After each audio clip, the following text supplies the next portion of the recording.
Hi students, आज हम क्या करने वाले हैं। आज जो टॉपिक हमारा वो है magnetic field due to a straight current carrying conductor. ठीक है, किसी पर्टिकुलर पॉइंट पे हम स्टेट करंट कैरिंग कंडक्टर के कारण जो मैग्नेटिक फील्ड बनेगा उसकी वैल्यू को कैसे फाइंड आउट करेंगे वो आज हम देखने वाले हैं। ठीक है, तो हमने क्या किया, इस डायग्राम को समझा देता हूं। हमने वायर किया एक्स वाई। ठीक है, इस वायर के कारण इस पॉइंट पी पे हमें क्या निकालना है, मैग्नेटिक फील्ड इंडक्शन की वैल्यू फाइंड आउट करनी है। ठीक है, इस पूरे वायर के कारण। तो अब देखते हैं कि ये जो वायर पे ये जो पॉइंट होगा ये क्या होता है, परपेंडिकुलर होता है। ये हमने पोजीशन सी मान ली, जैसे कि इस डायग्राम में हमने माना। पूरे वायर का निकालना डिफिकल्ट होता है, इसलिए पहले हम एक पर्टिकुलर एलिमेंट का निकालते हैं। ठीक है, तो जो एलिमेंट हमने माना वो हमने माना डी एल। ठीक है, इस पॉइंट से इसकी जो पोजीशन थी वो क्या थी, आर थी, और ये जो डिस्टेंस थी ये हमने ए मानी यहाँ से यहाँ तक की। ठीक है, ये वाली लाइन हमने क्या मानी, आर, और ये स्मॉल एलिमेंट तो इसके साथ एंगल बनाएगा वो क्या बनाएगा, थीटा। कैसा एंगल बनाएगा, थीटा। और ये जो एंगल बनेगा फाई बनेगा, और इसके साथ ये जो एंगल बनने वाला है कंप्लीट, इसको हम नाम देंगे फाई 2, और यहां से इस एंड को हम मीट करेंगे। ठीक, कंस्ट्रक्ट करेंगे, और ये जो कंप्लीट एंगल बनेगा ये बनेगा हमारा फाई 1। ठीक है, इस पॉइंट को हमने कौन माना, ये यहां से यहां तक की लाइन हम एल मान लेंगे। ठीक है, ये हमारा डायग्राम था। एक ही सा डायग्राम है, काफी बार बना चुके हैं इस तरह के डायग्राम हम। तो देखते हैं कि इसमें उसको सोल्व कैसे करते हैं। आपको पता है जैसा कि क्या होता है, एक स्मॉल एलिमेंट के कारण हमने बाइट सेवरेटल हमने सीखा था। ठीक, हम मैग्नीट्यूड को कैसे बताते हैं, डीबी। ठीक है, क्या होता है हमारा mu naught upon 4 pi, mu naught upon 4 pi I D L sine theta upon का आर स्क्वायर। ठीक है, दूसरी हम बात करते हैं मैग्नीट्यूड कैसे बनाते हैं, dB equal to mu naught 4 pi I D L multiply R vector divide by R cube. ठीक है, हमने ये दोनों फॉर्मूले फाइंड आउट किए थे कहां से, बायो सेवरेट लॉ से। तो हम इसी का यूज करके देखते हैं कि पूरे वायर के कारण जो मैग्नेटिक फील्ड है वो क्या होने वाला है इस पर्टिकुलर पॉइंट पे। ठीक है, तो हमने देखा कि जो हमारी ट्रायंगल है OCP, ये वाली जो ट्रायंगल है OCP। ठीक है, ये वाली जो ट्रायंगल है हमारा OCP, इसमें हम देखेंगे कि जो theta plus phi equal to क्या होगा, 90 डिग्री। तो थीटा इक्वल टू क्या लिख सकते हैं, 90 माइनस फाई लिख सकते हैं। ठीक है, 90 इक्वल टू माइनस फाई लिख सकते हैं।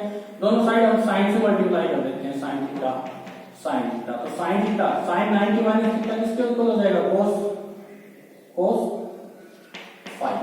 ठीक है, तो एक टर्म हमने निकाल ली यहां से, साइन थीटा इक्वल टू क्या हो जाएगा, cos phi. Sine theta equal to क्या हो जाएगा हमारे पास, कोस फाई। अब बात कर लेते हैं हम इसी ट्रायंगल में, हम फाइंड आउट कर लेते हैं कोस फाई की वैल्यू।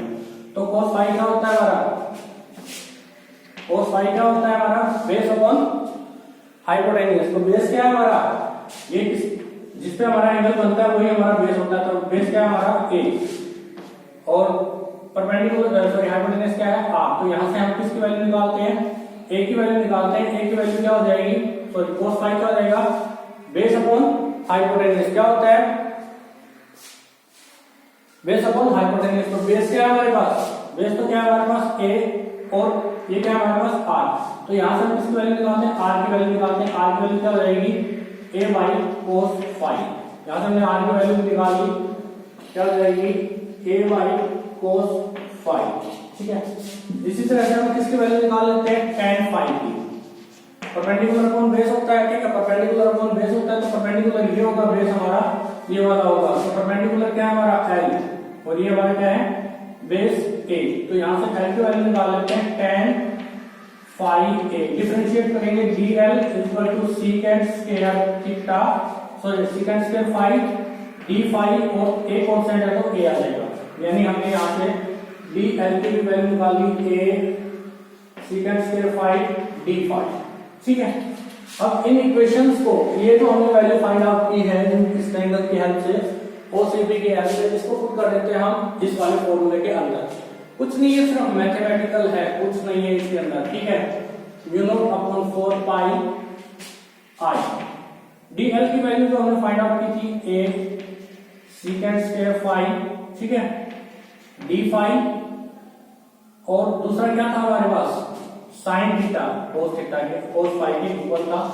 आर की वैल्यू हमने फाइंड आउट की थी ए स्क्वायर कोस स्क्वायर फाइव हो जाएगा। क्यों? क्योंकि यहां से क्या है आर स्क्वायर है और वो आर की वैल्यू है, ये वाली वैल्यू कैंसिल आउट हो जाएगी हमारी इससे, ठीक है। ए से क्या कैंसिल हो जाएगा ये, तो डीबी की जो वैल्यू आएगी हमारे पास क्या आएगी mu naught upon 4 pi I cos five d five upon का ए, ठीक है। ये कैंसिल क्यों हो गए? क्योंकि जो हमारा सीकेंट थीटा होता है वो किसके इक्वल होता है 1 बाई कोस थीटा के इक्वल होता है, तो इसलिए हमारे क्या हो जाएंगे कैंसिल आउट हो जाएंगे। तो एक फॉर्मूला हमारे पास क्या आया dp is equal to mu naught upon 4 pi I cos five d five upon का ए। ये फॉर्मूला हमने इस फॉर्मूले की हेल्प से इक्वेशन इन वैल्यूज को पुट करके हमने ये फॉर्मूला फाइंड आउट किया। अब देखते हैं कि होता क्या है। क्या होता है कि जब हम इस कंडक्टर पे मैक्सवेल राइट हैंड रूल लगाते हैं तो जो इस पॉइंट पे जो वैल्यू होगी मैग्नेटिक फील्ड की वो क्या होती है इनवर्ड होती है। क्या होती है? इनवर्ड होती है। तो इस पूरे वायर के हम स्मॉल एलिमेंट लेते हैं तो सभी की जो डायरेक्शन है, क्योंकि करंट की वैल्यू जो करंट की डायरेक्शन है पूरे वायर में से सेम है, ठीक है। तो जो मैग्नेटिक फील्ड की जो डायरेक्शन है वो भी क्या होगी सेम होगी सभी की। तो जो मैग्नेटिक फील्ड होता है उसकी प्रॉपर्टी होती है कि वो सुपरपोजिशन प्रिंसिपल को फॉलो करता है। तो सभी की जो डायरेक्शन है वो भी सेम डायरेक्शन में होती है। तो सारे के सारे जो मैग्नेटिक फील्ड होते हैं स्मॉल एलिमेंट के जितने भी मैग्नेटिक फील्ड होते हैं वो कंबाइन होकर इस पर्टिकुलर पॉइंट पे क्या करते हैं वर्क करते हैं। तो जब इस सारे के सारे मैग्नेटिक फील्ड स्मॉल एलिमेंट के कारण इस पर्टिकुलर पॉइंट में वर्क करेंगे तो टोटल मैग्नेटिक फील्ड निकालने के लिए हम क्या करते हैं इसका इंटीग्रेशन करते हैं। क्या करते हैं? इसका हम इंटीग्रेशन करते हैं। टोटल मैग्नेटिक फील्ड निकालने के लिए हम इसका क्या करेंगे इंटीग्रेशन करेंगे। dB इक्वल टू क्या हो जाएगा म्यू नॉट अपॉन 4 पाई, इसका इंटीग्रेशन करेंगे lower limit upper limit. Lower limit हमारी माइनस में होगी, वो बताते हैं क्यों होगी, आई cos five d five upon का ए। तो यहाँ पे क्या होता है देखो, यहाँ पे हमने क्या होता है हमारा बेसिकली तो lower limit upper limit, lower से कहां जाते हैं अपर लिमिट पे जाते हैं। तो यहाँ पे हमारा नेगेटिव साइन है, यहाँ पे हमारा नेगेटिव साइन 5 1 के साथ नेगेटिव साइन आने का मतलब क्या है, जो हमारा रेफरेंस पॉइंट हमने ये जो रेफरेंस पॉइंट सी की जो लाइन मान रखा है ये जो एंगल बन रहा है इससे नीचे की डाउनवर्ड डायरेक्शन बन रहा है, इसलिए जो 5 के साथ जो एंगल आया वो क्या आया हमारा जो साइन है वो नेगेटिव आया, ठीक है। dB इक्वल टू यहाँ से क्या हो जाएगा जो भी कांस्टेंट चीजें हम उसको बाहर निकाल लेते हैं म्यू नॉट अपॉन 4 पाई आई ए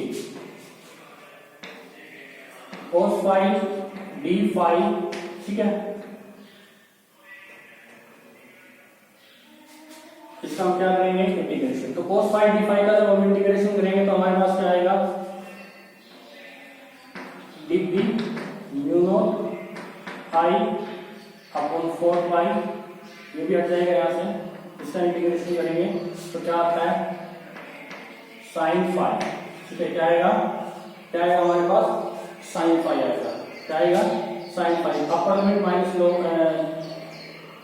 5 1 5 2, ठीक है। इसको हम रिजोल्व करेंगे upper limit minus lower limit करके, तो हमारे पास इसका सॉल्यूशन क्या आएगा v equal to mu naught I upon का 4 पाई, upper limit minus lower limit करेंगे तो इसका सॉल्यूशन करेंगे तो साइन 5y और इसका साइन 5 2, ठीक है। म्यू नॉट आई अपॉन 4 पाई, इसके साथ हमारी टर्म्स वो रह गई है, टर्म्स क्या रहेंगे हमारी a, ठीक है। तो यहाँ पे क्या आएगा इसके साथ हमारा 4 pi a sine 5 plus sine 5 2, upper limit minus lower limit. तो हमारे पास b की जो वैल्यू आएगी इस पॉइंट पे पूरे पर्टिकुलर वायर के कारण मैग्नेटिक फील्ड आएगा वो क्या आएगा म्यू नॉट आई अपॉन का 4 pi a sine 5 1 plus sine 5 2, ठीक है। ये इस पूरे पर्टिकुलर पॉइंट पे ना इस पूरे वायर के कारण जो वैल्यू आने वाली है वो हमारी क्या होगी b equal to mu naught I 4 pi a sine 5 plus का साइन 5 2। ठीक है, अब इसके तो स्पेशल केसेस देख लेते हैं हम। स्पेशल केसेस देख लेते हैं। स्पेशल केस में क्या होगा, पहला जो स्पेशल केस होगा, अगर तो ये वायर है ये इनफाइनाइट लेंथ का है, तो ये जो पॉइंट P है ये लाई करेगा near the centre of the wire. जब ये near the centre of the wire lie करेगा तो क्या होगा, जब near the centre of wire lie करेगा तो क्या होने वाला है, यहाँ पे जो हमारे phi 1 है और phi 2 है उनकी वैल्यू 90 डिग्री होने वाली है। क्या होने वाली है, 90 डिग्री होने वाली है।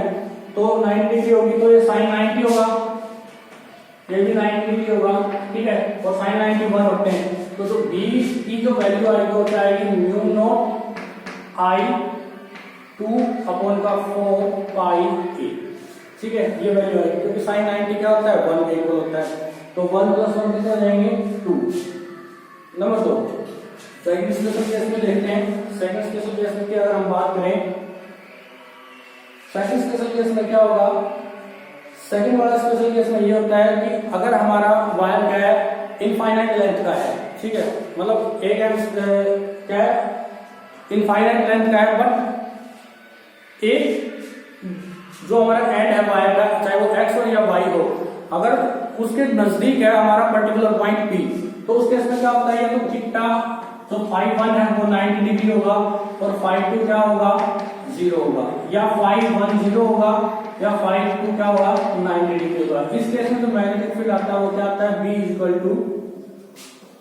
Mu naught I/4 pi a।